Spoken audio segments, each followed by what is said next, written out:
તો હવે છોટાઉદેપુરથી તસવીર આવી રહી છે। અહીંયા ભ્રષ્ટાચારનો જીવંત પુરાવો જોવા મળ્યો। 2 મહિના પહેલા જે રોડ બનાવવામાં આવ્યો હતો એ રોડ બેસી ગયો। આ તસવીરો જુઓ, નસવાડીના જાંબુગોડા ગામની આ ઘટના છે। નવીન સ્લેબ ડ્રેઇનનો એપ્રોચ રોડ બેસી ગયો છે। 2 મહિના પહેલા 2 કરોડના ખર્ચે આ રોડ બનાવવામાં આવેલો। 2 જ મહિનામાં આ રોડ બેસી જતા અનેક સવાલ ઉઠી રહ્યા છે। નારું તૈયાર થઈ ગયું, એટલે તૈયાર થઈ ગયું, બિલ ફાડી લીધું। આ ગામ લોકોને તકલીફ આવી જાય।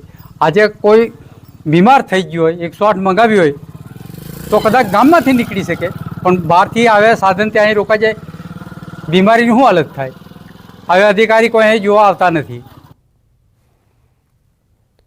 તો છોટાઉદેપુર સંખેડા તાલુકાનું કરાલી ગામ, પહેલા તો 4 અલગ અલગ તસવીરો આપને બતાવી દઈએ।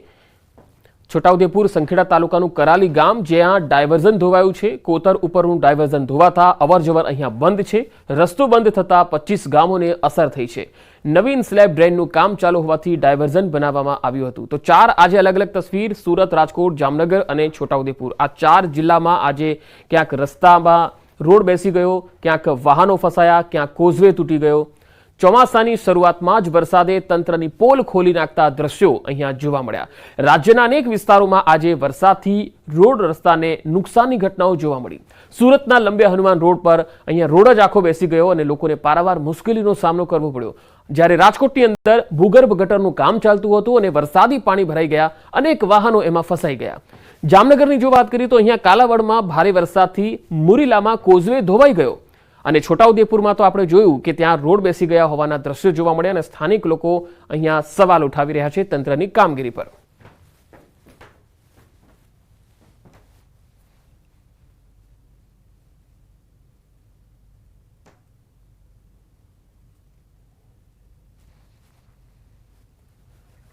તો છોટાઉદેપુરમાં વરસાદ પડવાથી ડુંગર વિસ્તારમાં ભારે હાલાકી જોવા મળી। આ તસવીરો જુઓ, કેવી રીતે વાહન ચાલકો પસાર થઈ રહ્યા છે। આ તસવીર આવી રહી છે છોટાઉદેપુરના ડુંગર વિસ્તારમાંથી। રોડ પર માટી ધસી આવતા લોકોને અવરજવરમાં ભારે હાલાકી પડી રહી છે। 20 ગામના લોકોને અવરજવરમાં મુશ્કેલી દેખાઈ રહી છે। નસવાડી તાલુકાના ડુંગર વિસ્તારમાં માટી ધસી આવી છે। કુડલી મહુડીથી ધાર સિમેલ જવાના રસ્તા ઉપર માટી ધસી આવતા વિસ્તારના ગ્રામજનો ખૂબ જ હેરાન થઈ રહ્યા છે। રોડ ઉપર 1 થી 2 ફૂટ ઊંચાઈમાં કાદવ કીચડના થર જામી ગયા છે। વાહન ચાલકો જીવના જોખમે બાઇક પસાર કરી રહ્યા છે। પરિસ્થિતિ એવી સર્જાઈ છે કે મોટા વાહનો તો નીકળી જ શકતા નથી। અચાનક ઇમરજન્સી સેવાની જરૂર પડે તો કઈ રીતે જઈ શકે, આ એક મોટો સવાલ છે।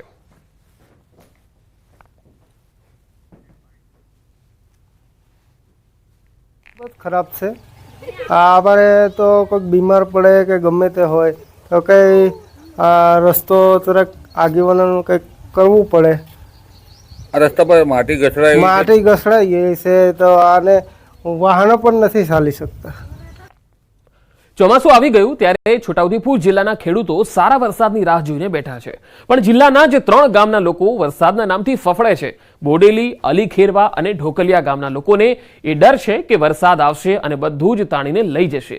થાય પણ કેમ નહીં, છેલ્લા કેટલાક વર્ષોથી આ ગામમાં ઘોડાપૂર જ આવે છે, પાણી ભરાય છે અને જાનમાલને ખૂબ જ નુકસાન થાય છે। ગામમાંથી પસાર થતા કોતરો સાંકડા બની રહ્યા છે, સાથે જ સફાઈ નહીં થવાના કારણે વરસાદી પાણી ભરાઈ જવાથી પૂરની સ્થિતિનું નિર્માણ થાય છે।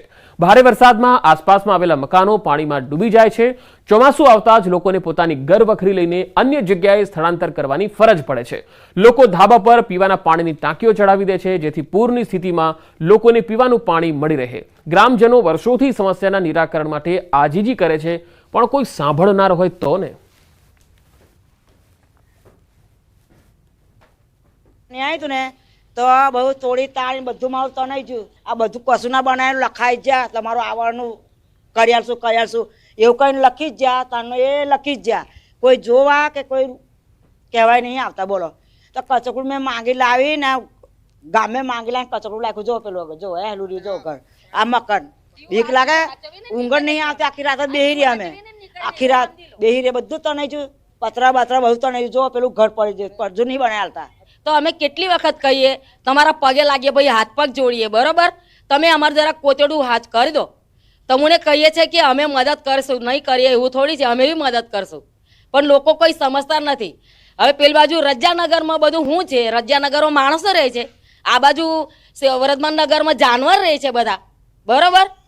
તો પછી અમને કેટલું વખત કહેવાનું, અમને શરમ લાગે છે કહેતે બી અને બોલતે બી.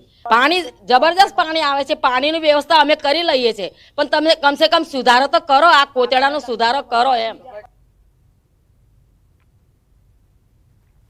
તો બોડેલી, અલી ખેરવા અને ઢોકલિયા આ ત્રણેય ગામડાઓ એકબીજા સાથે જોડાયેલા છે. અલી ખેરવાની 5 સોસાયટી, બોડેલી ગામના વર્ધમાનનગર, દિવાન ફળિયા તેમજ ઢોકલિયા ગામની 2 સોસાયટી મળીને કુલ 11,000 જેટલા લોકોને થોડો વરસાદ થાય એટલે ચિંતા સતાવા લાગે છે કે હવે આપણું શું થશે. દર ચોમાસે આ સમસ્યા સામે આવીને ઊભી રહી જાય છે. 2 વર્ષ પહેલા પડેલા ભારે વરસાદમાં આ વિસ્તારોમાં તમામ મકાનો પાણીમાં ડૂબી ગયા હતા. ઘરવખરી અને પશુઓ પણ તણાઈ ગયા હતા. લોકો જીવ બચાવવા 24 કલાકથી વધુ સમય સુધી ધાબા પર બેઠા હતા અને બાદમાં SDRFએ લોકોનું રેસ્ક્યુ કરી તેમને બચાવેલા. જે તે સમયે સીએમ ભૂપેન્દ્ર પટેલે પણ આ વિસ્તારની મુલાકાત લઈ અને તાત્કાલિક સમસ્યાના નિરાકરણનો આદેશ આપ્યો.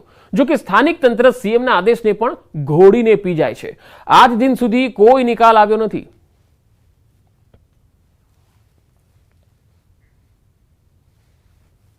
સ્થાનિક નાગરિક હોવાના નાતે મારી ત્રણેય પંચાયતોને અપીલ છે, નમ્ર અપીલ છે કે આ બાબતે કંઈ ઘટતું કરે.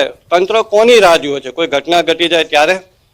આજથી 2 વર્ષ પહેલા જ્યારે અતિવૃષ્ટિ થઈ હતી, પાણી ભરાયું હતું, ત્યારે લોકોના એક માળ ડૂબી ગયા હતા.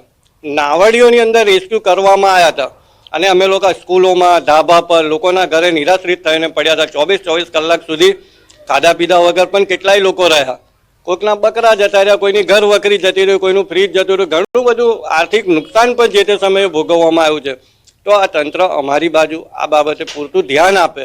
અમે પણ આ દેશના, ગુજરાતના, આ ગામના નાગરિક છીએ. અમારી બી માંગણી છે કે સરકાર અમારી બાજુ પણ ધ્યાન દે. તો સામાન્ય વરસાદમાં જ આ વિસ્તારમાં પાણી ભરાઈ જાય છે અને લોકોના શ્વાસ અદ્ધર થઈ જાય છે. વરસાદ વિરામ લે ત્યારે જ વર્ધમાનનગર, દિવાન ફળિયા અને ઢોકલિયા વિસ્તારમાં રહેતા લોકોને હાશકારો થાય છે. સમસ્યા પાછળ તંત્ર સાથે ત્રણેય ગામની પંચાયતોને પણ જવાબદાર માનવામાં આવે છે. પ્રી મોન્સૂનની કામગીરી ન થતા હરખાલી કોતરમાં પાણી ભરાઈ જાય છે. ગામના માજી સરપંચનું કહેવું છે કે કોતરોની સફાઈ કરી કેટલીક જગ્યાએ નવી પાઇપલાઇન નાખવામાં આવે તો સમસ્યાનો ઉકેલ આવી શકે.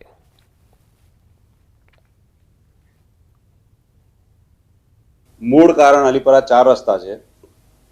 4 રસ્તા પર જે નાડું છે એ 900 mm એટલે 3 ફૂટના 3 પાઇપલાઇનનું નાડું છે. એમાંથી એક લાઇન પૂરાઈ ગઈ છે, બાકીની 2 લાઇનમાં અડધું પૂરાઈ ગયું છે. અને જો એ બદલી અને 1200 mm ની 2 લાઇન કરવામાં આવે તો અલીપરા તો ચોક્કસ ઉગરી જશે. એમાં કદી પાણી આવવાનું નથી. અને સ્વાગત કાર્યક્રમ 27 જૂન 24 કલેક્ટર લેવાના છે. એમાં મેં 10મી જૂને રજૂઆત આજ આપી છે કે આ નાડું મોટું થવું જોઈએ તો જ અમારું અલીપોરા ઉગરશે. વડોદરાના શિનોર રેલવે ગરનાળા ઘૂંટણસમાં પાણી ભરાઈ ગયા. રાત્રિ દરમિયાન વરસેલા વરસાદને પગલે રેલવે ગરનાળામાં પાણી ભરાઈ ગયા. રેલવે ગરનાળામાં પાણી ભરાતા વાહન ચાલકો 2 કિલોમીટર દૂર ફરવા મજબૂર બન્યા. રેલવે ગરનાળા નીચેથી પસાર થતા અનેક વાહનો પાણીમાં વચ્ચોવચ્ચ બંધ પડી જતા હાલાકીનો સામનો કરવો પડ્યો. રેલવે ગરનાળામાં બંધ પડેલા વાહનોને ધક્કા મારીને બહાર કઢાયા. કાંસની સફાઈના અભાવે રેલવે ગરનાળામાં દર ચોમાસામાં વરસાદી પાણી ભરાઈ જાય છે. ગીર સોમનાથ જિલ્લાના તાલાલા વિસ્તારમાં મેઘરાજા મન મૂકીને વરસ્યા અને ખેડૂતોમાં પણ આનંદ છે. તાલાલા અને ગીર વિસ્તારના ખેડૂતો દ્વારા મગફળી, સોયાબીન સહિતના પાકોની વાવણી કરવામાં આવી રહી છે. હવે ગીરના ખેડૂતો વરસાદની આશા સેવી રહ્યા છે. ખેડૂતોના કહેવા મુજબ તાલાલા તાલુકાના વિઠ્ઠલપુર, રાયડી સહિતના ગામોમાં વાવણીલાયક વરસાદ થયો છે.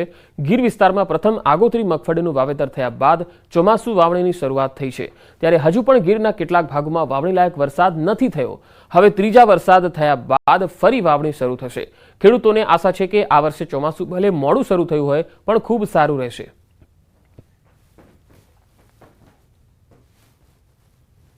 તે થોડુંક લંબાણું છે. અત્યારે આજુબાજુના વિસ્તારમાં જોવા મળ્યો વરસાદ, પરંતુ બધી આ બાજુના ગામમાં નથી એટલો બધો. તો છતાં અત્યારે આ બાજુ વરસાદ વાવણી લાયક થયો છે. બરાબર, એટલે અત્યારે અમે ચાલુ કર્યું છે વાવવાનું, કે જો કદાચ લાગે છે હવે લગભગ 99% વરસાદ થઈ જશે એમ. હવે આ વાવ્યા પછી તો વરસાદ સારો થાય એવી આશા રાખીએ. આ બાજુ મગફળી, સોયાબીન, તુવેર અલગ અલગ જે પ્રમાણે ખેડૂતને અનુકૂળ લાગે એ પ્રમાણે વાવેતર કરે એમ. પાટણ નગરપાલિકાનો સ્થાનિકોએ વિરોધ કર્યો. ચોમાસાની સિઝન શરૂ થઈ ગઈ ત્યારે વરસાદી પાણીના નિકાલ મામલે સ્થાનિકોએ વિરોધ નોંધાવ્યો. પાણીની પાઇપલાઇન નાખવા આવેલા કર્મચારીઓનો વિરોધ કર્યો હતો. પાલિકાએ મહાનગરથી લઈ લાલભાઈ સુધીની લાઇન 300 ફૂટથી વધુ લંબાઈવાળી નાખતા વિરોધ કર્યો. વહીવટી તંત્ર એટલી હદે શિસ્તભર્યું વર્તન અને કાયદેસર ના થાય એવી રીતે કામ કરી રહી છે અને ગ્રેવિટી પ્રમાણે પાણી ત્યાં જવું જોઈએ અને ત્યાં જ પાઇપલાઇન નાખવી જોઈએ. આ સોસાયટીના રહીશોનો વિરોધ છે. હાલ તમે જોઈ રહ્યા છો કે અહીંના પબ્લિકને કેટલી તકલીફ પડી છે. મેઇન રોડ છે. આ મહાદેવનગરનું પાણી અમારે અડધી પાઇપો ખોરાઈ ગઈ છે અને કસ્તુરી અને લાલભાઈનું પાણી અમારે મહાદેવનગરમાં આવે છે અને હવે અમારે આ બે ઘરનું બાકી છે ખોદવાનું. તો હવે એ પાઇપલાઇન ખોદી જાય તો અમારો પાણીનો નિકાલ થઈ જાય. હવે અમારા મહાદેવનગરની બધી પબ્લિક એટલી હેરાન થાય છે ચોમાસામાં અને આ બધું પાણી અમારા મહાદેવનગરમાં જ આવે છે.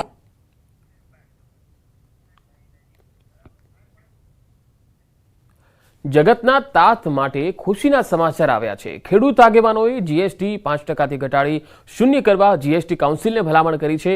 રાસાયણિક ખાતર પરનો જીએસટી નાબૂદ થાય તો દક્ષિણ ગુજરાતના ખેડૂતોના 22 કરોડ બચશે. દક્ષિણ ગુજરાતમાં વાર્ષિક 3 લાખ ટન રાસાયણિક ખાતરનું વેચાણ થાય છે. વેટ કંપની પાસેથી વસૂલાય છે, જ્યારે જીએસટી ખેડૂતો પાસેથી વસૂલવામાં આવે છે. ડીએપી ખાતરના ભાવમાં 65 રૂપિયા ઘટી શકે છે. ત્યારે જીએસટી નાબૂદ થતા ખેડૂતો માટે ખુશીના સમાચાર સામે આવ્યા. તો રાસાયણિક ખાતર પરનો જે જીએસટી છે 5% તે નાબૂદ કરાયો છે.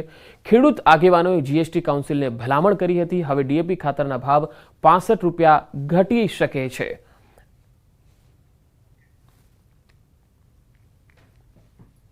ખાસ કરીને જીએસટી નાબૂદ કર્યો છે એને કારણે લગભગ ગુજરાતની વાત કરીએ તો ગુજરાતમાં લગભગ 20 થી 22 લાખ ટન ખાતરનો વપરાશ થતો હોય છે. સ્વાભાવિક છે કે આને કારણે લગભગ તમે જો 150 કરોડ વધારાની જે રીતનો જીએસટી છે